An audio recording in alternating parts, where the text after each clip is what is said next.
একেবারে মানে রাস্তাঘাটে যা দেখছি, মানুষের কাছে যাচ্ছি, আমাদের সমস্ত, শুধু আমার নির্বাচন ক্ষেত্রে নয়, সমস্ত পশ্চিমবঙ্গের আমার নির্বাচন ক্ষেত্রে তো মানুষ একই কথা বলছে, দিদি ভোট দিতে পারবো তো?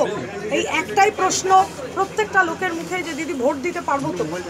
বাড়িতে বাড়িতে ঢুকে ভয় দেখাচ্ছে, রাত্রি বাহিনী বেরোচ্ছে, মারছে, পিটছে, কেশপুরে রক্তাক্ত অবস্থা হচ্ছে কয়েকদিন, পাঁশকুড়াও তাই। নির্বাচন কমিশনকে বহু চিঠি দেওয়া হচ্ছে, কোনো নির্বাচন কমিশনের দেখতে পাচ্ছি না, অন্তত আমি দেখতে পাচ্ছি না।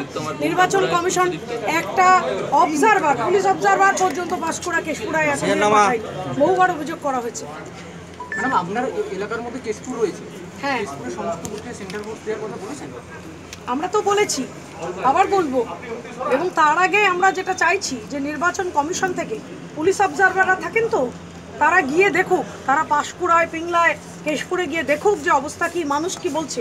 মানুষের যদি বাড়িতে বাড়িতে পুলিশ অবজারভাররা একটু না ঘোরেন, যদি রাস্তাঘাটে না যান, যেখানে ভোট হচ্ছে সেখানে না যান, তাহলে বুঝবেন কি করে যে মানুষের অ্যাকচুয়াল কি অবস্থা?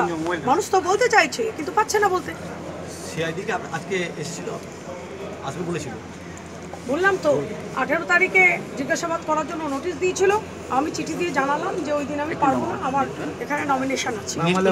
বলেছি আপনাকে বলুন, কভার করার জন্য কে কোর্ট নির্দেশ দিয়েছে যে সুপ্রিম কোর্ট এক লাইনের যে অর্ডার দিয়েছে, সেই অর্ডারটা ওয়েবে আছে, দেখে নেবেন।